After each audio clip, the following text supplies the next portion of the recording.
दोस्तों एसबीआई ने अपने कस्टमर्स को एक मौका दिया है अपना अनुभव शेयर करने का, और ये बहुत ही बेहतरीन मौका है आप लोगों के लिए अगर आप एसबीआई के कस्टमर हैं तो, क्योंकि यहाँ पर आप अपने अनुभव को शेयर कर सकते हैं एसबीआई के साथ। और यहाँ पर ईमेल जो है सभी यूजर्स को मिलने स्टार्ट हो चुके हैं, और अगर आपको ईमेल नहीं भी मिला है तो डिस्क्रिप्शन बॉक्स में मैं लिंक दे दूंगा, आप वहाँ पर जाकर एसबीआई के इस सर्वे में भाग लेकर अपने अनुभव शेयर कर सकते हैं।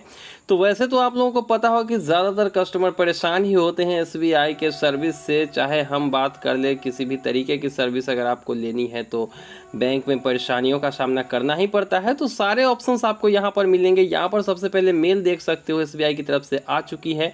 चलिए ईमेल आईडी भी आपको प्रूफ के तौर पे दिखा देते हैं। वैसे भी इस लिंक के साथ अगर आप क्लिक करते हो तो आपको कोई पर्सनल जानकारी तो देना है नहीं, बस ये एक सर्वे लिंक है। यहाँ पर आप सर्वे करिएगा तो बेहतर होगी। कौन कौन से ऑप्शन आपको मिलेंगे ना, काफ़ी दिलचस्प ऑप्शन आपको मिलने वाली है इस फॉर्म में। तो एक बार डिस्क्रिप्शन बॉक्स को चेक करिए, अगर आपको मेल नहीं मिली नहीं तो अपना ईमेल चेक करिए। तो यहाँ पर आप देख सकते हैं ये है ईमेल आईडी एसबीआई की तरफ से जो कि हमें भेजा गया है। sbi.co.in लगा हुआ है लास्ट में, इसका मतलब है कि ये ऑथेंटिकेटेड ईमेल आईडी है एसबीआई की तरफ से। तो चलिए अब हम यहाँ पर इस फॉर्म पे क्लिक करके देख लेते हैं कि आखिर इस फॉर्म में हमें क्या क्या भरना है और कौन कौन सी ऑप्शन आखिरकार एसबीआई ने दिए हैं। अभी हाल ही में फाइनेंस मिनिस्टर ने सभी बैंकों को सख्ती से पेश न आने की बात कही है, काफ़ी मतलब अच्छे तरीके से कस्टमर के साथ पेश आने को कहा है। तो यहाँ पर आप देख सकते हो उस लिंक पे क्लिक किया तो यहाँ पर फॉर्म जो है सामने खुल चुका है। अब इस फॉर्म में क्या क्या भरना है चलिए देख लेते हैं। आप लोग ज़रूर भरिएगा, कहीं पर भी अगर एसबीआई के साथ आपका कैसा एक्सपीरियंस रहा, अच्छा रहा, बुरा रहा, सब कुछ भरिएगा, ठीक है। यहाँ पर आपको सबसे पहले अपना नाम डाल देना है। नाम डालने के बाद आपको दूसरे नंबर पर डालना है कि आपको किस तरीके से एसबीआई कांटेक्ट करेगी, ईमेल या फिर मोबाइल। तो आप यहाँ पर ईमेल लिख दीजिएगा, ऐसा नहीं कि ईमेल आईडी दे दीजिए, मोबाइल नंबर दे दीजिए, जरूरी नहीं है। तीसरे नंबर की बात करें तो यहाँ पर आपकी उम्र की बात की जा रही है। एक्यूरेट उम्र देना नहीं है, मतलब कितना से कितना के बीच में डेट ऑफ बर्थ है, तो यहाँ पर जो है आप कोई भी सिलेक्ट कर सकते हो अपने हिसाब से। उसके बाद अगले ऑप्शन की बात कर देते हैं तो यहाँ पर आपको मिलेगा कि आपका जो है आप सेल्फ एम्प्लॉयड हो या फिर प्रोफेशनल हो, मेडिकल प्रोफेशनल, क्या कुछ हो सब कुछ यहाँ पर लिख लीजिए। और यहाँ पर अदर है तो अदर पर भी आप सिलेक्ट करके अपना पैसा लिख सकते हो। ब्रांच नेम आपको यहाँ पर देना है कि किस ब्रांच में आपका अकाउंट है। तो यहाँ पर आप ब्रांच का नाम दे दीजिए, मतलब जहाँ पर भी, जहाँ पर मान लो कि पटना में है तो पटना दे दीजिए। ब्रांच का कोड यहाँ पर दे दीजिए, जिस ब्रांच में भी कोड है। ब्रांच कोड आपके पासबुक पर भी होता है, आप गूगल सर्च भी कर सकते हो।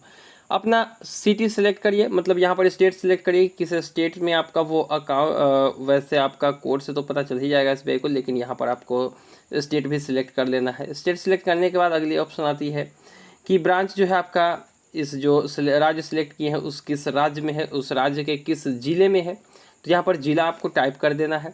फिर आप जो है एसबीआई के सर्विस के लिए अपने फ्रेंड को कितना रिकमेंड करोगे, मतलब आपको एसबीआई की सर्विस अगर अच्छी लगी है तो आप 1 से 10 के बीच में रेट करिए। जहाँ पर 1 अगर आप 0 कर देते हैं तो इसका मतलब है कि आप रिकमेंड ही नहीं करेंगे दोस्तों को कि आप एसबीआई में खाता खुलवाइए। और अगर 10 आप सिलेक्ट कर लेते हैं तो इसका मतलब है कि बहुत अच्छा बैंक है, आप जो है खुलवा लीजिए, अपने दोस्तों को कहेंगे। तो मैं तो यहाँ पर 4 से ज़्यादा रेटिंग दूंगा नहीं एसबीआई को, क्योंकि मैं 3 दिन घूम के आया हूँ, कोई काम मेरा हुआ नहीं, दूसरे ब्रांच में मुझे जाना पड़ा। अब यहाँ पे बात कर लेते हैं अगले फीचर की, जो कि अगला ऑप्शन है यहाँ पर 10वें नंबर पर कि आप जो है ये रिस्पॉन्स क्यों दे रहे हैं। तो मैं तो यहाँ पे लिख दूंगा कि मैं ये रिस्पॉन्स इसलिए दे रहा हूँ क्योंकि मैं 5 दिन घूम के आया हूँ ब्रांच में, खाता मेरा नहीं खुला है। तो इस तरीके से आप कुछ भी यहाँ पर लिख दीजिए। बात करते हैं 11वें नंबर ऑप्शन की। तो 11वें नंबर पे आपको ये पूछ रहा है कि आपको जो है आप एसबीआई की कौन से सर्विस को ज़्यादा पसंद करते हैं, मतलब कौन सा प्रोडक्ट्स जो है आपको एसबीआई की ज़्यादा अच्छी लगी है। तो यहाँ पर आप जो है मल्टीपल सिलेक्ट कर सकते हैं। तो मुझे बस एक ऑफ़र और रिवार्ड अच्छा लगा है, बाकी तो कुछ है नहीं। हाँ, ट्रस्ट कर सकते हैं इस बैंक के ऊपर, ये बात तो सही है। सर्विस क्वालिटी बिल्कुल सही नहीं है, तो आप यहाँ पर जो भी आपको अच्छी लगी है बातें वो यहाँ पर आप सिलेक्ट कर सकते हैं। एक से अधिक बात अच्छी लगी एसबीआई में तो दोनों को सिलेक्ट कर लीजिए। तो यहाँ पर मुझे एसबीआई का जो है ऑफर्स वो अच्छा लगा है। और कुछ अगर अदर्स की बात कर लूँ ना यहाँ पे मैं, तो मुझे अदर्स में एक चीज़ अच्छी ज़रूर लगी है कि एसबीआई में कभी भी आप चले जाइए ना, वहाँ पर लंच टाइम ही होता है, मतलब लंच टाइम इनका ख़त्म होने का नाम नहीं ले रहा है। तो चलिए यहाँ पर लंच टाइम ही हम भर देते हैं, क्योंकि मुझे अच्छा लगा है ये सर्विस एसबीआई का। अब अगले फीचर की मैं बात कर लूँ, अगला ऑप्शंस की, तो अगले ऑप्शंस में यहाँ पर देखने को मिल जाता है कि आपको एसबीआई की कौन सी सर्विस जो है वो सबसे कम पसंद आती है। तो एसबीआई की कौन सी सर्विस है जो आपको सबसे कम पसंद आती है? तो इसका सीधा मतलब होगा कि एसबीआई का जो है वैसे तो मुझे कोई भी सर्विस मुझे अच्छा उतना नहीं लगता है, क्योंकि बैंक में जाइए तो बहुत ही दिक्कत होती है। तो यहाँ पर इन्होंने ऑप्शन भी दिया है कि क्राउडेड ब्रांचेज, मतलब कि ब्रांच में जो भीड़ होती है वो आपको अच्छा नहीं लगता है, कि उनके स्टाफ का एटीट्यूड या फिर बिहेवियर अच्छा नहीं लगता है। देखिए यहाँ पे बहुत सारे ऑप्शन दिए हैं, तो हमें तो बस उनका जो है ओवर क्राउडेड ब्रांच, जिस ब्रांच में जो इतना भीड़ होता है वो मुझे पसंद नहीं है, और ख़ासकर उनके स्टाफ की जो बिहेवियर है ना दोस्तों, वो तो गजब का है। एसबीआई जैसा बिहेवियर तो किसी बैंक के स्टाफ का नहीं है, मतलब इतनी बदतर हो चुकी है उन एसबीआई की सर्विस। तो मैं यहाँ पर ये सिलेक्ट करने वाला हूँ, और अदर्स में भी कुछ बातें यहाँ पर लिख दूँगा जो भी मेरे समझ में आएगा, ठीक है। आप भी लिख सकते हो और मल्टीपल सिलेक्ट कर सकते हो कि कौन कौन सी चीज़ें आपको अच्छी नहीं लगी है।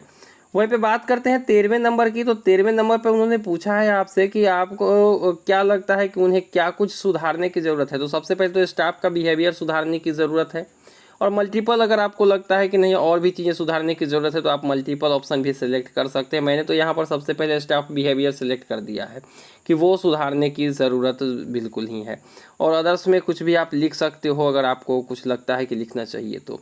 और उसके बाद बात करते हैं, तो यहाँ पर पूछ रहा है आपसे कि क्या आपको डिसअपॉइंटिंग लगा है। तो ये भी आप यहाँ से सिलेक्ट कर सकते हो कि कस्टमर कनेक्ट या फिर सर्विस क्वालिटी। तो सेल्फ स्टाफ अटेंशन मुझे बिल्कुल ही डिसअपॉइंटिंग लगा है। उनके बोलने का तरीका, कितने र्यूडली बात करते हैं वो अपने कस्टमर्स से, वो आप लोगों को पता ही होगा, कभी ब्रांच गए होंगे तो। और यहाँ पर मैं तो अक्सर ही इस चीज़ को झेलता हूँ, तो मैं अच्छा तो यहाँ पर फीडबैक नहीं दे सकता अपनी तरफ से। और यहाँ पे पूछा जा रहा है 15वें नंबर पर कि आप जो है आपको इसमें एसबीआई की कौन सी चीज़ है जो आपको अच्छी लगेगी। तो ये जो है अगर फास्ट और एफिशिएंट सर्विस दे दे तो अच्छी बात है, स्टाफ का बिहेवियर से उनका सही हो जाए तो अच्छी बात है। तो ये सब आप यहाँ पर लिख दीजिए, और कुछ लिखना है तो लिख के आप जो है सबमिट कर सकते हैं। तो बस इतनी चीज़ें देनी है, पर्सनल डिटेल्स देना नहीं है। तो आप जो है इस फॉर्म को डिस्क्रिप्शन बॉक्स से ले लीजिए, और यहाँ पर आप इस फॉर्म को भर दीजिए, ताकि एसबीआई को अगर एक ही जैसे रिस्पांस लगभग मिलेंगे तो ज़रूर वो अपने स्टाफ के बिहेवियर को कम से कम सही ज़रूर करेंगे। तो आप डिस्क्रिप्शन बॉक्स से इस फॉर्म को ज़रूर भरिएगा, और साथ ही साथ कमेंट सेक्शन में हमें ज़रूर बताइएगा कि एसबीआई के किसी ब्रांच में अगर आप गए हैं, अगर आपका खाता है नहीं है, खुलवाने गए हैं, तो कैसा स्टाफ का बिहेवियर था ये भी बताइएगा, कैसा आपको मिला वहाँ पर रिस्पॉन्स ये भी आप ज़रूर बताइएगा। अपने अनुभव शेयर करेंगे तो बेहतर होगी, ताकि बहुत से यूजर्स अगर अपने अनुभव यहाँ पर शेयर करेंगे तो वैसे भी एक आइडिया लग जाएगा कि आखिर एसबीआई की किस तरीके से हर जगह की स्थिति है ब्रांचों की। तो आपने फॉर्म भरा कि नहीं, कमेंट सेक्शन में जरूर बताइएगा। आज के भी बस इतना ही, मिलते हैं किसी नई वीडियो में, हमें दीजिए इजाज़त। Thank you.